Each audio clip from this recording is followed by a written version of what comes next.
اب آپ اندازہ لگائیں کہ میں سال بعد بندہ گا رہا ہے اور باہر ہی کھڑا رہے تو اس کی کیا کیفیت، لیکن اللہ کا امر ہی ایسا تھا۔ اب واپس چلے گئے، پھر خوابیں آنا شروع ہو گئیں کہ وہ اپنی محبوب چیز ذبح کرو، آپ بکریاں ذبح کر رہے ہیں، کہا نہیں محبوب، پھر گائے ذبح کر رہے ہیں، کہا نہیں۔ پھر یہ خواب آئی کہ میں اپنے بیٹے کو ذبح کر رہا ہوں، وہ جو ہے انی ارا فی منامک انی اذبحک، اور وہاں سے چھری لی فلسطین سے اور چلنا شروع ہو گئے۔ گھر آتے ہیں اور اپنے بیگم کو، حضرت حاجرہ کو کہتے ہیں کہ اس کو تیار کو، اس کو سیر کرانے کے لیے لے کے جانا ہے۔ اب وہ بچہ تیار کیا، لے گئے مینا کی گھاٹیوں میں، وہاں پہ جا کے بیٹے سے کہتے ہیں بیٹا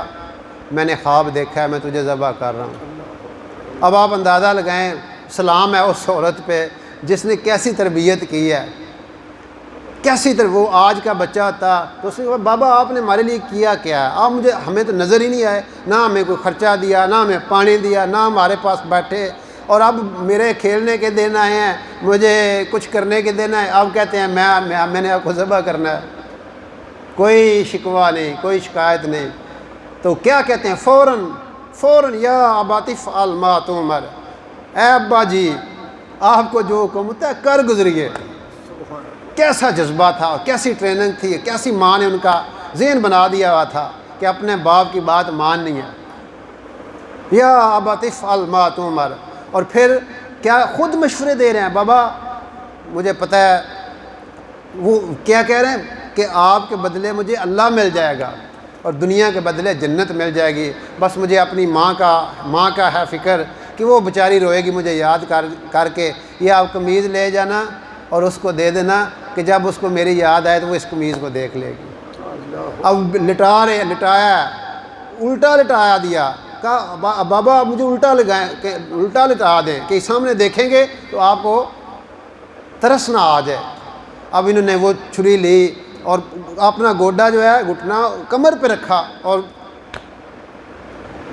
ذبح کرنے لگے، لیکن امر ربی کچھ اور تھا، اپنی آنکھوں پہ بھی پٹی باندھ لی، آنکھوں پہ بھی پٹی باندھ لی کہ مجھے ہی ترسنا آ جائے، اور کہہ رہے ہیں اے اللہ کیا تو مجھ سے ناراض ہو گیا تھا کہ میرے دل میں اسماعیل کی محبت آ گئی تھی، اے اللہ میرے دل میں تیری محبت ہے۔ یہ ہے اصل میں قربانی کا فلسفہ، اور یہ ہے قربانی کی حقیقت کہ ہم تو آج دمبے پہ چھری پھیر کے خوش ہو جاتے ہیں نا کہ میں نے قربانی، اصل یہ ہے، یہ تو ایک علامتی چیز ہے نا، اللہ نے وہ پھر کبش بھیج دیا، جنت کا دمبا بھیج دیا، وہ اس پہ چھری چل چکی تھی، اور ابراہیم علیہ السلام اور اسماعیل علیہ السلام سامنے کھڑے ہوئے ہیں، تو یہ ایک علامت ہے۔ اصل بات یہ ہے کہ ہم اپنے جذبات کو قربان کرنا سیکھیں، وہ جو منفی جذبات ہیں،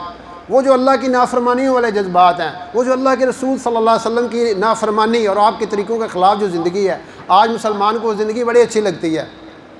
یہ ان جذبات کو ذبح کریں، ان جذبات کو چھری پھیریں۔ یہ اللہ کا امر ہے، چھری تو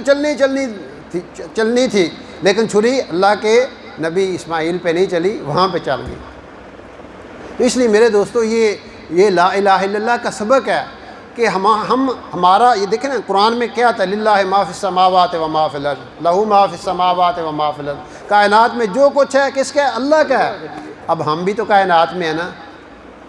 یہ ہمارا وجود پھر کس کا ہوا؟ یہ بھی اللہ کا ہی ہے۔ یہ ہماری زبان ہماری نہیں ہے، ہماری آنکھیں ہماری نہیں ہے، ہمارا کان ہمارا نہیں ہے، بلکہ یہ سمجھے اللہ کی دین ہے۔ یہ وہاں پہ استعمال ہوگا جہاں اللہ چاہے گا، یہ مال ہمارا مال نہیں ہے۔ اس لیے اللہ تعالیٰ کہتے ہیں کہ میں نے ایمان والوں سے ان کا جان اور ان کا مال جنت کے بدلے میں خرید لیا ہوا ہے۔ یہ اپنی مرضی نہیں کرتے، یہ مرضی کرتے ہیں تو میری مرضی پہ چلتے ہیں، کسی اور کو نہیں دیکھتے،